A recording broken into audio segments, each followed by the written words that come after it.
अस्सलामुअलैकुम, मेरा नाम अफजल है और मैं आपका केमिस्ट्री का टीचर हूँ। पिछले 25 सालों से पढ़ा रहा हूँ, मेरे तजर्बे से फायदा उठा लो। Chemistry class 9th chapter number 4 stoichiometry के डिस्क्रिप्टिव क्वेश्चंस, एक्सरसाइज के डिस्क्रिप्टिव क्वेश्चंस का क्वेश्चन नंबर 5 और 6 इस वीडियो में हम लोग करने लगे हैं। तो क्वेश्चन नंबर 5 जरा ट्रिकी है, गौर से एक एक स्टेप को देखना और समझना है, ठीक है। तो क्वेश्चन नंबर 5 हम लोग करने लगे हैं। जनाब अली, इस क्वेश्चन में एग्जामिनर यानी कि क्वेश्चन पूछने वाला वो ये कह रहा है कि how much SO2 mass in grams of SO2 हमें मालूम करनी है to produce 10 moles of sulphur, और हमें नंबर ऑफ मोल्स दे दिए गए हैं सल्फर के। कितने जी? उन्होंने कहा है जी 10 मोल्स, और साथ हमें बैलेंस केमिकल इक्वेशन दे दी गई है। तो वो बैलेंस केमिकल इक्वेशन आप निकाल लें, वो लिख लें।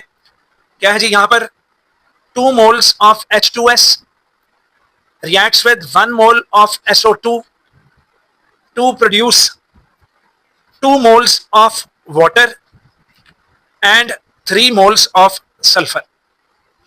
ये हमें जो है वो डाटा दी गई है। लो बेटा, नंबर ऑफ मोल्स सल्फर के दिए गए हैं, इक्वेशन में 3 मोल्स हैं, यहां 10 मोल्स, और SO2 का रिलेशन, यानी हमें दो चीजें आपस में आमने सामने लानी है। एक सल्फर डाइऑक्साइड का मुकाबला होगा सल्फर के साथ।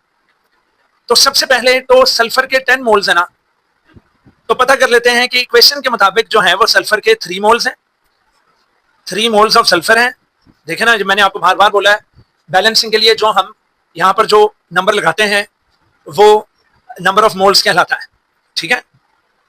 अब इसके मुकाबले में SO2, दोबारा आप अपने क्वेश्चन को देखेंगे, यहाँ कुछ नहीं लिखा हुआ, तो इसका मतलब यहाँ है 1 मोल ऑफ SO2। तो बेटा सबसे पहले आप सल्फर के मोल्स को क्वेश्चन के मुताबिक कर रहे हैं, सल्फर के मोल्स को क्वेश्चन के मुताबिक करना है। चलो, अब मैं चाहता हूं कि सल्फर के मोल्स 10 हो जाएं। I am multiplying both sides with 10, तो ये हो जाएगा 3 multiply by 10 moles of sulphur, और यहां भी आ जाएगा 1 multiply by 10 moles of sulphur dioxide. अब बेटा जो चीज यहां मल्टीप्लाई हो रही है वो उधर जाकर डिवाइड हो जाएगी। तो अब यहां आ जाएगा कि अगर मैं सल्फर के 10 मोल्स रखूं, 10 मोल्स ऑफ सल्फर रखूं, तो 3 उधर जाकर डिवाइड हो जाएगा, तो ये हो जाएगा 10 डिवाइडेड बाय 3, ठीक है। तो यहां आ जाएगा 10 मोल्स ऑफ सल्फर। अब कैलकुलेटर में चलते हैं और देखते हैं कि इसका क्या आंसर निकलता है। 10 डिवाइडेड बाय 3 एग्जैक्ट आंसर निकालना पड़ेगा। तो ये जनाब 10 डिवाइडेड बाय 3 जब हमने किया तो 3.33 आंसर आ रहा। तो यहां पर मैं लिखूंगा, ये राजी 3.33 मोल्स ऑफ सल्फर डाइऑक्साइड। एक रिलेशनशिप ये आपने निकाल लिया, ठीक है। आपने मोल्स निकाल लिए। अब बेटा एक छोटा सा स्टेप और करेंगे, वो ये कि 1 मोल ऑफ SO2 में इसका मोलर मास, इसका मास इन ग्राम्स कितना होता है? तो सल्फर का मास है जी 32 प्लस 16 मल्टीप्लाई बाय 2 O2, तो ये है जी 32 plus 32 is equal to 64 grams आ गया। तो अगर 1 मोल में 64 ग्राम्स है, now multiplying both sides with 3.33, तो 3.33 मोल्स ऑफ सल्फर डाइऑक्साइड में 64 multiply by 3.33 grams of sulphur dioxide होगी। तो लेट्स कैलकुलेट द आंसर। लें जी, 3.33 मल्टीप्लाई बाय 64, तो आंसर है जी 213.12 grams of sulphur dioxide is required, ठीक है। तो 10 मोल्स ऑफ सल्फर के साथ रिएक्शन के लिए 3.33 मोल्स ऑफ SO2 चाहिए थी, और 3.33 मोल्स ऑफ SO2 का मास इन ग्राम्स कितना होता है? 213.12 grams of sulphur dioxide. So this is the answer of question number 5, ठीक है भाई। अब चलते हैं क्वेश्चन नंबर 6 की जानिब।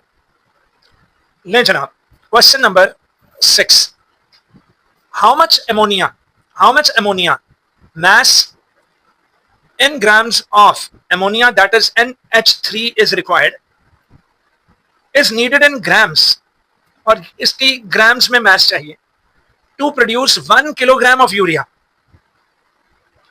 लें जी, मैस ऑफ यूरिया हमें दिया गया है 1 किलोग्राम, तो 1 किलोग्राम ऑफ यूरिया, ठीक है.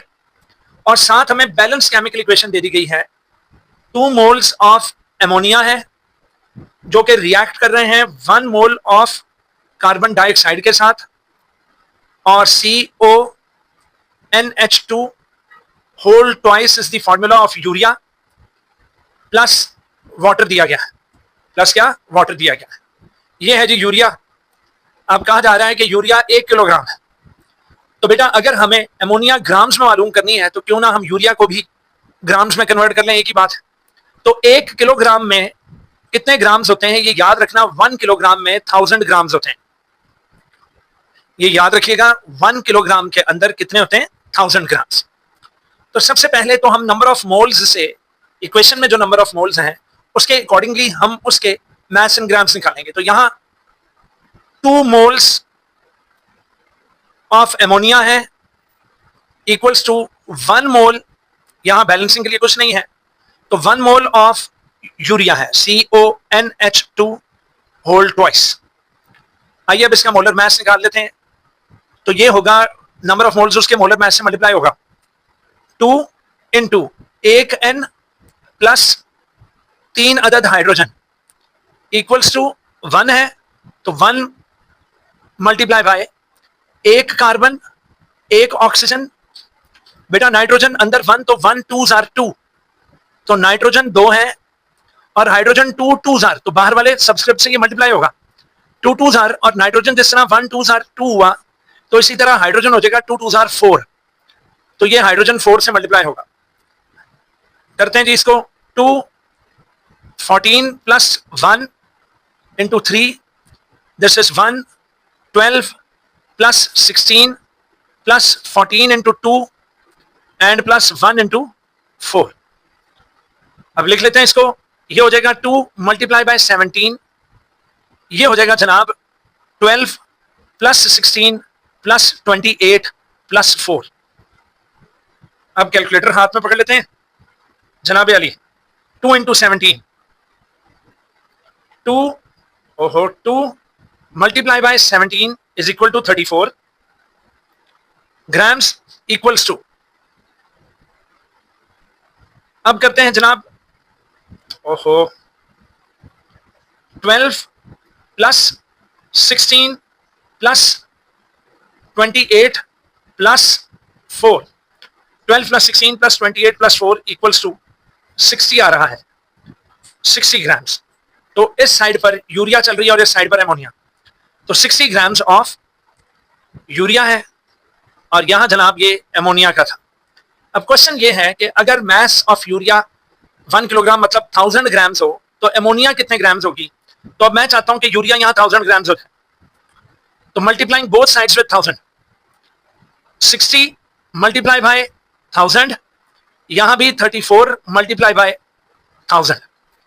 डन. अब मैं चाहता हूं कि यूरिया 1000 हो जाए, तो 60 इधर मल्टीप्लाई हो रहा है वो उधर जाकर डिवाइड हो जाएगा, तो it will become 34 multiply by 1000 divided by ये यहां आ जाएगा 60 equals to 1000 grams of urea.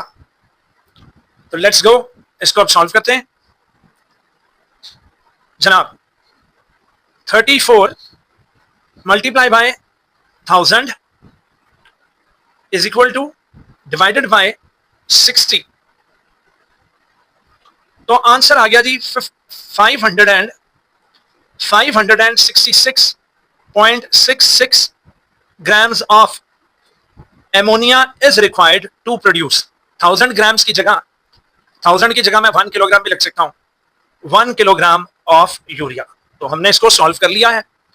Done.